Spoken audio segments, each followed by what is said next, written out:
जैसा कि आपको पता है दोस्तों कि यूजीसी पर रोक लगा दी है सुप्रीम कोर्ट ने, और इसके विरोध में रोक पर एससी एसटी ओबीसी समाज रोड पर आ चुका है। और साथ ही साथ भारत बंद के दौरान सवर्ण समाज ने क्या किया वो तो आपको न्यूज में बता ही दिया होगा। तो चलिए आज पूरा मामला समझ लेते हैं और आखिरकार यूजीसी क्या है और कैसे लोगों की ज़िंदगी बदलने वाली थी और क्या होने वाला था, सब कुछ हम आज डिटेल में समझते हैं। और आखिर ये विरोध जो लोग कर रहे हैं क्या उनको विरोध करना चाहिए या नहीं करना चाहिए, वो सारी बातें आज हम क्लियर समझ लेते हैं। तो दोस्तों यूजीसी लागू हुआ था क्योंकि 118% की बढ़ोतरी देखी गई है यूनिवर्सिटी में कि एससी एसटी ओबीसी समाज पर, जो कि अत्याचार, बहुत से उत्पीड़न, बहुत सारी समस्याएं वहाँ पर देखी गई कि कॉलेज के जो प्रोफेसर वगैरह होते हैं वो कम नंबर देते हैं जानबूझकर एससी एसटी ओबीसी वालों के लिए। साथ ही साथ जाति सूचक शब्द भी बोले गए। इस ऐसे मामले हैं जो रिपोर्ट किए गए वो 118% प्लस होकर आए हैं दोस्तों। 118 गुना बढ़ 118% के साथ बढ़ के आए हैं। और ये सारी सब चीज़ें क्यों हुई हैं? ये इसलिए हुई हैं कि कोई सख्त कानून ना होने की वजह से ये सब हो रहा था। तो वही चीज़ को सुधारने के लिए हमारे प्रधानमंत्री जी नरेंद्र मोदी जी ने ये यूजीसी बिल लेकर आए। और इस बिल के तहत वो चाहते थे कि कोई भी सवर्ण समाज हो या एससी एसटी ओबीसी सभी लोग मिलजुल कर रहें और अच्छे से कॉलेज में पढ़ाई हो सके, किसी भी तरह का दुर्व्यवहार किसी के साथ ना हो। लेकिन जो लोग हिंदू राष्ट्र बनाने की बात कर रहे थे, अपनी रैलियों में शामिल करने की बात कर रहे थे, और जो कांवड़ यात्रा मंदिरों में भीड़ बढ़ाने की बात कर रहे थे और हिंदू राष्ट्र कब बनेगा उसकी बात कर रहे थे, आज वही लोगों को हिंदू बुरे लगने लग गए। समझने वाली बात है कि आखिर उन लोगों को हिंदू बुरे क्यों लगने लग गए हैं। आखिर वही लोग तो अभी इतने दिनों से चिल्लाते आ रहे थे कि सभी हिंदू भाई भाई हैं, हम सब लोग एक हैं। तो अब एकता कहाँ चली गई? वो उनको एक हिंदू दूसरे हिंदू बुरा लगने लगे हैं। आखिर वो क्या चाहते हैं? उनकी सोच की मानसिकता क्या हो सकती है ऐसे लोगों की जो लोग हिंदू को हिंदू नहीं समझ रहे हैं? तो मानसिकता ये है दोस्तों कि जो हिंदू राष्ट्र का मतलब है क्या। सबसे पहले तो हम अगर इतिहास उठाकर देखें तो हिंदू कौन है भारत में, पहले तो यही हमें समझना चाहिए। हिंदू राष्ट्र तो बात की बात है कि बनेगा या नहीं बनेगा इंडिया, लेकिन सबसे पहले हिंदू कौन है ये मुद्दा सबसे इंपॉर्टेंट है कि जो मांग कर रहे हैं क्या वो हिंदू हैं। तो चलिए हम पुराने अगर इतिहास की बात करें तो सबसे पहले जैसा कि आपको पता ही होगा कि इंडिया में, हमारे भारत देश में जो पहले निवासी थे वो अफ्रीका से आए थे, और जो कि एक जनजाति है हमारी, जो जिसको हम आदिवासी जाति बोलते हैं, जो कि एसटी में आती है आज। और साथ ही साथ एससी वाले और ओबीसी वाले, जो ये तीन जो कैटेगरी, जिनको हम शूद्र कैटेगरी बोलते हैं दोस्तों, तीन कैटेगरी आज की तारीख में हम देखी जा रही है, एससी एसटी ओबीसी, और तीनों शूद्र हैं। असली भारतीय यही है। और बाकी की अगर हम सवर्ण की बात करें तो वो आर्य, अगर आप कह रहा हूं, जो वो इतिहास उठाकर आप आराम से देख सकते हैं कि आर्य हमारे भारत में आए थे। और उन समय जो हमारे यहाँ पर भारतीय थे, जो हिंदू थे, उनके साथ ये हुआ कि उनके साथ राज किया और उनको गुलाम बनाया गया, जिस वजह से आज वो दबे हुए दिखाई दे रहे हैं। हमें जो नीची जाति के लोग बोले जा रहे हैं वो दब चुके हैं। क्यों? क्योंकि इन्होंने शुरू से ही इंडिया पर राज किया है। एग्जाम्पल ऐसे समझ लीजिए कि एक राजा दूसरे राज्य पर कब्जा कर लेता था तो उस राज्य की सारी जो प्रजा थी वो गुलाम उसकी हो जाया करती थी। इसी तरह से भारत में आर्य आए, उन्होंने भारत को गुलाम बनाया और साथ ही साथ उन्होंने यहाँ पर राज किया। और सारी एजुकेशन व्यवस्था जो थी, शिक्षा व्यवस्था, उन्होंने अपने कंट्रोल में की। और 3000 साल तक दोस्तों, 3000 साल तक जिस शिक्षा की आज हम बात कर रहे हैं, जब इनके हाथ में थी, जब पूरा भारत हिंदू था, समझिए बात को, मतलब हिंदू का मतलब इनके राज्य था, तो 3000 साल तक शूद्रों को पढ़ने का अधिकार नहीं था। और ये कोई वहां पर संविधान नहीं था कि या ना कोई नियम कायदे थे, इनके खुद के बनाए हुए नियम थे कि तुम्हें पढ़ने का अधिकार नहीं है। समझिए बात तक। तो जब कहाँ गया था इनका आरक्षण और ये सारी बातें, जब पढ़ने का अधिकार तक 3000 साल तक केवल और केवल इनके पास रहा। अब सोचो, अगर आप कल्पना कर सकते हो कि उस समय अगर आप होते और आपकी फैमिली होती, कितने भी इंटेलिजेंट और होशियार होते, क्या आप उस समय आगे बढ़ सकते थे? क्या कैसे अपनी जीवन कैसे व्यतीत किया होगा ऐसे माहौल में जहां पर लोगों को पढ़ने का अधिकार नहीं था, अच्छा खाने का अधिकार नहीं था, अच्छा पहनने का अधिकार नहीं था। वो जमाना कहाँ गया जब पीछे शूद्र पीछे झाड़ू टांग कर जाता था रास्ते पर कि उसके पैर के निशान तक नहीं पड़ना चाहिए जमीन पर, नहीं तो वो जमीन अपवित्र हो जाएगी। क्या जमीन इनकी है? तो दोस्तों, हिंदू राष्ट्र वो लोग बना रहे थे जो असली में हिंदू हैं ही नहीं। तो हिंदू आखिर है कौन? हिंदू हमारे भारत के, जैसे कि मैंने बताया कि सबसे पहले कौन आए थे, तो वो हिंदू हैं और मांग कर रहे हैं दूसरे हिंदू बनाने के लिए। और अगर हम यूजीसी पर वापस लौटते हैं तो यूजीसी में यही बताया गया है कि इनके साथ जो अत्याचार हो रहा है आज की तारीख में, आज इतना समय गुजर चुका है, आज 21वीं सदी भी खत्म हो जाएगी कुछ समय बाद, लेकिन आज भी मानसिकता ये है कि जितने भी कॉलेज हो गए, यूनिवर्सिटी जितनी भी हैं, या फिर प्राइवेट सेक्टर में चले जाओ या हेल्थ सेक्टर में चले जाओ, कहीं भी चले जाओ, बड़ी पोस्ट पर यही लोग बैठे हैं। और इनकी संख्या का देखी जाए तो 5-10% है केवल, बस। यानी 90% लोग केवल छोटी नौकरियां कर रहे हैं, केवल लेबर वर्क वाली छोटी नौकरियां। मतलब क्या भारत इनका नहीं है? केवल इन्हीं लोगों का भारत है। तो ये बात समझने वाली है कि आखिर यही क्यों बैठे हैं वहां पर। अब कुछ लोग बोलते हैं भैया शिक्षित है, अरे जिन लोगों ने, सवर्ण समाज ने 3000 सालों से अगर एजुकेशन पर कब्जा कर रखा हो तो भैया वो एजुकेट नहीं होंगे। हाँ, SC ST OBC वालों को शिक्षा का अधिकार आखिर मिला कब से? जब से संविधान आया। बाबा साहब अम्बेडकर भीमराव जी ने जब से हमें ये अधिकार दिया तब से हमें पढ़ने का अधिकार मिला है। इससे पहले तो वो भी नहीं था। तो अगर हम टोटल देखें तो कितने साल, कहाँ 3000 साल और कहाँ हम। तो आज अगर इनको बढ़ रहे हैं आगे तो इनके पेट क्यों गुड़बड़ा रहे हैं, ये वाली बात समझ में नहीं आ रही है इनको। और साथ ही साथ ये अब क्या है, डर का माहौल बन चुका है।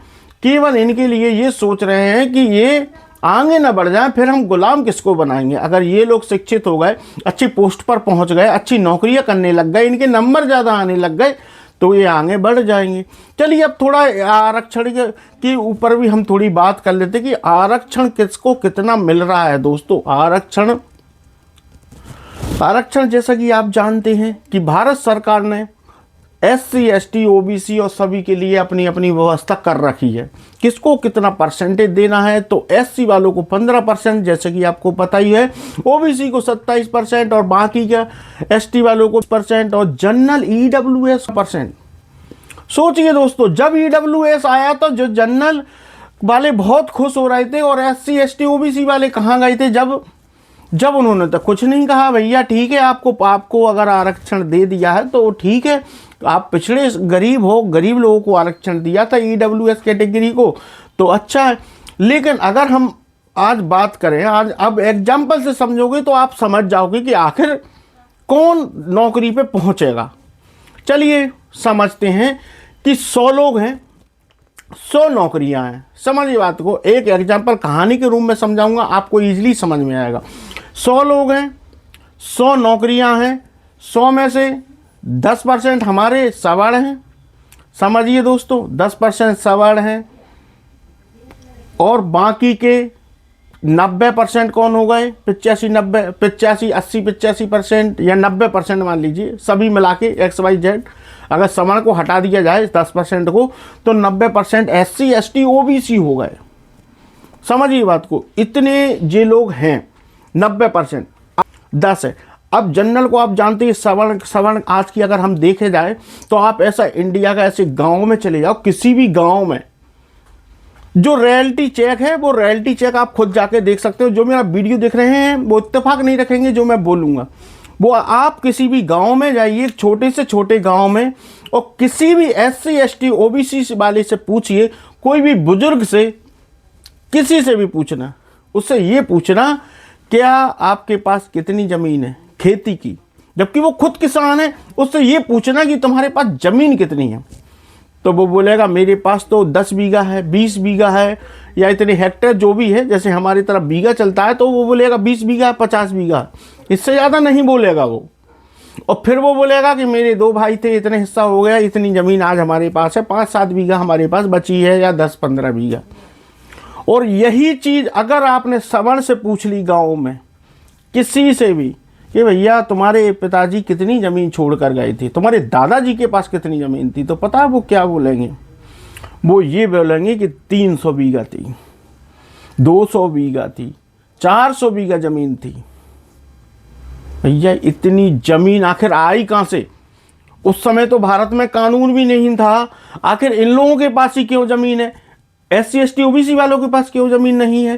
कारण केवल एक ही था, जैसे कि मैंने शुरू में बताया था, राज करो, राज्य शासन चल रहा था वहां पर। उस समय संविधान नहीं था, इन्होंने उसी का काम किया है कि दबे कुचले लोगों को मार पिटाई, जैसे अंग्रेज आए थे ना इंडिया में, और लोगों से कहा था कि आप हमारा काम करो बस केवल, और काम के बदले हम आपको पैसा अनाज जो भी है सब देंगे उसके बदले, और साथ ही साथ उन्होंने ही टैक्स चालू किया था।